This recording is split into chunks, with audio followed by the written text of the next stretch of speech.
오늘 하나님께서 우리에게 주신 말씀은 시편 111장 1절에서 10절까지입니다.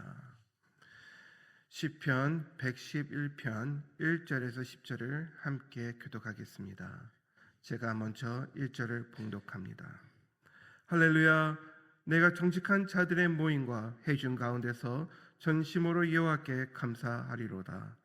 여호와께서 행하시는 이들의 것이오니 이를 즐거워하는 자들이 다 기리로다. 그의 행하시는 일이 존귀하고 엄위하며 그의 의가 영원히 서 있도다. 그의 기적을 사람이 기억하게 하셨으니 여호와는 은혜로우시고 자비로우시도다. 여호와께서 자기를 경외하는 자들에게 양식을 주시며 그의 언약을 영원히 기억하시리로다. 그가 그들에게 문남의 기업을 주사 그가 행하시는 일의 능력을 그들에게 알리셨도다. 그의 손이 하는 일은 진실과 정의이며 그의 법도 다 확실하니 영원 무궁토록 정하신 바요 진실과 정의로 행하신 바로다. 여호와께서 그의 백성을 속량하시며 그의 언약을 영원히 세우셨으니 그의 이름이 거룩하고 진존하시리로다. 여호와의 공의함이 지혜의 극복이라. 그의 계명을 지키는 자는 다 훌륭한 지각을 가진 자이니 여호와를 찬양함이 영원히 계속되리로다. 아멘.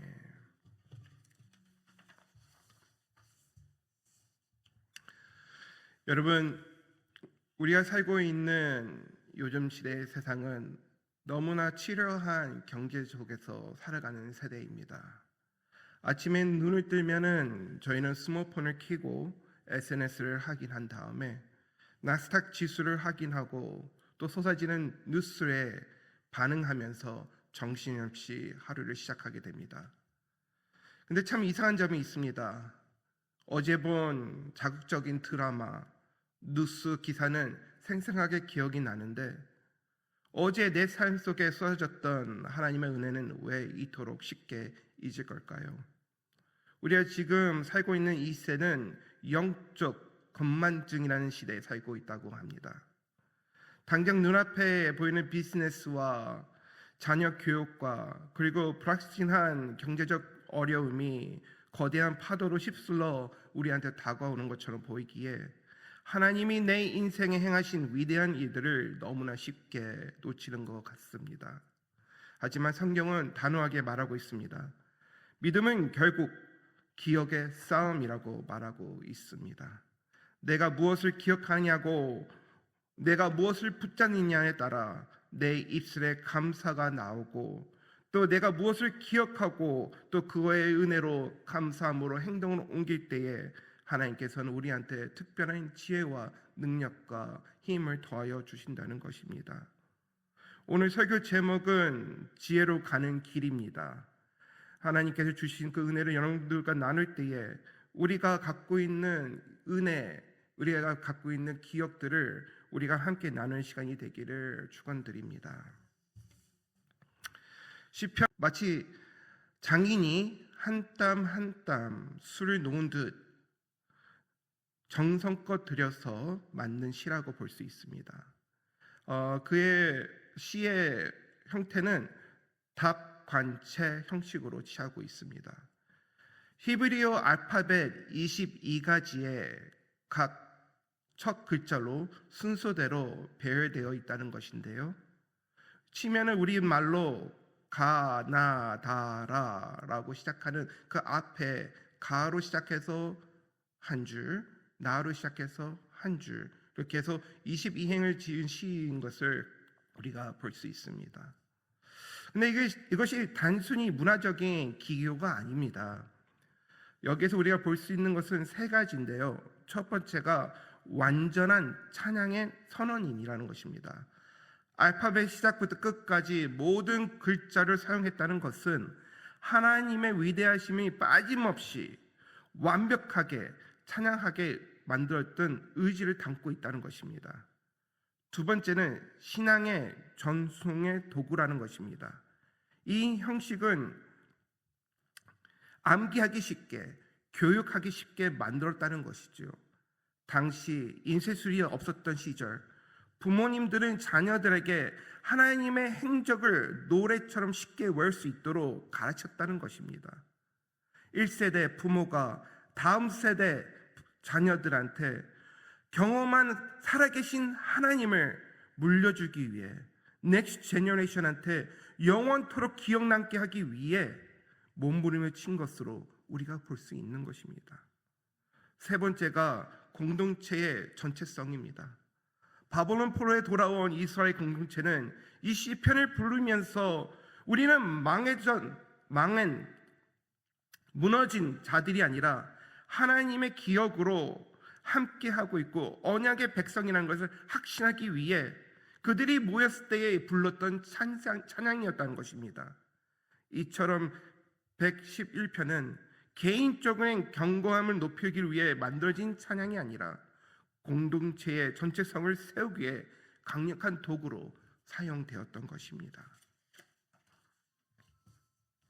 우리가 오늘 본문을 크게 두 가지로 나눠서 보길 원합니다. 첫 번째 부분은 1절부터 4절의 내용입니다. 거기에 단어에 보면은 연구와 기억이라는 단어가 나오는데 우리가 그걸 좀 더 살펴보도록 하겠습니다. 시인은 1절에서 정직한 자들의 모임과 회중 가운데서 전심으로 여호와께 감사하리로다라고 선포합니다. 여기에서 전심, whole heart, 마음이 나눠지지 않는 상태를 뜻합니다. 우리가 살다 보면 분주함에 우리의 마음을 나누게 되고 찢어놓을 때가 있는데요. 참된 예배자는요, 오직 하나님 한 분만을 바라보고 시선을 고정합니다. 특히 2절에 주목해 보시기 바랍니다. 여호와께서 행하시는 일들이 크시오니 이를 즐거워하는 자들이 다 연구하는도다. 여기서 연구라는 단어는 다라시인데요, 단순히 지식적인 공부가 아니라 하나님을 만나기를 갈망하며 그분의 발자취를 집요하게 찾는 것입니다. 영국 케임브리지 대학에 위대한 물리학 연구소인이 있습니다. 캠브리지 연구소의 정문에는 이 절이 지금 제가 말씀드린 이 절의 말씀이 타이틀로 새겨져 있습니다. 과학자들은 우주를 연구하는 곳인데 곧 하나님의 솜씨를 찬양하는 예배라고 믿었기에 이렇게 대문에 타이틀로 정문에 적어 놓은 것입니다. 1세대의 부모님들이 이 땅에 이민의 땅에 살면서 많은 수고와 많은 땀을 흘렸습니다. 우리가 이루어온 여러 가지 삶 속에서 보면은 다 하나님의 은혜였던 것을 우리가 고백할 수 있지 않습니까? 하나님께서 살아서 역사하신 그 놀라운 일들을 우리에 대해서 끊어지면 안 됩니다. 우리의 자녀들, 그 다음 세대들이 하나님이 살아서 역사하신 그것을 기억하고 깨닫게 하기 위해 그들한테도 나의 하나님이 그들의 하나님이 될 수 있어야 된다는 것입니다. 그러기 위해서는 그들이 하나님의 발자취를 집요하게 찾아야 된다는 것입니다. 하나님을 알기 위해 연구를 해야 된다는 것입니다. 하나님을 더 알아가기 위해 노력을 하고 우리와 함께 하나님 앞에 나와 예배자로 세워져야 된다는 것입니다. 그러기에 시편 1편 2절에 이렇게 기록되어 있지 않습니까? 주야로 묵상하리로다. 복 있는 사람은 하나님의 율법을 주야로 묵상하는 자입니다. 이와 같이 하나님의 말씀을, 하나님의 율법을 묵상하며 자기 것으로 가지고 믿고 실천하는 삶을 살아가는 믿음의 백성의 삶을 대해야 된다는 것입니다. 하나님의 말씀을 가까이, 하나님의 말씀을 묵상하며 하나님의 말씀의 반석 위에 서서 굳게 서서 믿음의 백성답게 살아가는 그 연구하며 하나님을 찾아가는 그 말씀의 언약의 백성이 되어야 된다는 것입니다. 그러기에 4절에 그 귀한 일을 사람이 기억하게 하셨다는 고백에 도달되게 되는 것입니다. 두 번째 부분을 보겠습니다. 5절부터 10절입니다. 언약을 기억하신 하나님은 그분을 향한 거룩한 경외에 있는 자들을 찾는다는 것입니다. 5절에 보시기 바랍니다. 5절에 보면은 여호와께서 자기를 경외하는 자들에게 양식을 주시며 그 언약을 영원히 기억하시리로다라고 말씀하셨습니다. 시인은 광야의 만나를 떠올리게 하고 있습니다. 우리는 욕심을 채워달라고 하나님께 기도하고 나아가지만 하나님께서는 우리의 욕심을 채우지 않으시고 우리의 필요한 것을 반드시 채워주시는 하나님이십니다. 하나님은 우리를 먹이시고 입혀주시고 지켜주시는 좋으신 하나님이십니다. 그것은 하나님께서 우리한테 주신 언약이 있고 그 언약을 기억하시기 때문이십니다. 사람은 언약을 하고도 쉽게 포기하고 힘없게 잊어버릴 수가 있지만 하나님께서는 당신의 이름을 걸고 맺은 언약은 절대 잊지 않으십니다. 그러기에 시는 하나님이 신실한 하나님이라고 7절에서 진실과 정의라고 고백합니다. 이 모든 기억은 결론은 10절입니다. 여호와를 경외함이 지혜의 근본이라. 여기서 근본은 시작은 동시에 클라이맥스 절정에 의미하고 있습니다. 시작과 절정을 묶어놓은 의미를 갖고 있는 것이죠. 그리고 경외는 공포가 아닙니다. 한쪽으로는 기쁘고 감사로 넘치며 한쪽으로는 두려움이 있는 하나님 앞에 나오는 거룩함을 얘기하고 있는 것입니다. 주님이 나와 24시간 함께 계시다는 사실이 실제로 믿어질 때에 생기는 거룩함, 떨림을 얘기하고 있는 것입니다. 요셉을 보십시기 바랍니다. 저는 요셉을 너무나 좋아하는데요. 그 이유는 그가 경외가 무엇인지 알고 경외로운 삶을 매일 살았기 때문에 그렇습니다. 보디발의 아내가 유혹할 때에는 그는 내가 어찌 이 큰 악을 행하여 하나님께 죄를 지으리까 라고 고백을 하였습니다.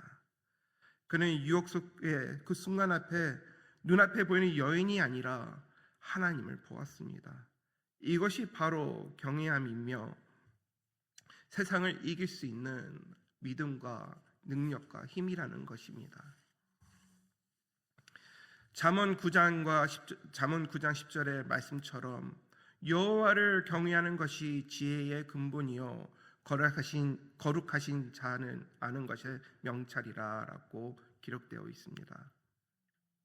거룩하신 자를 아는 것이 명찰이라라고 한 것에 하나님의 계명을 머리로만 아는 것이 아니라 삶으로 지키는 자, 그것을 얘기하고 있는 것입니다.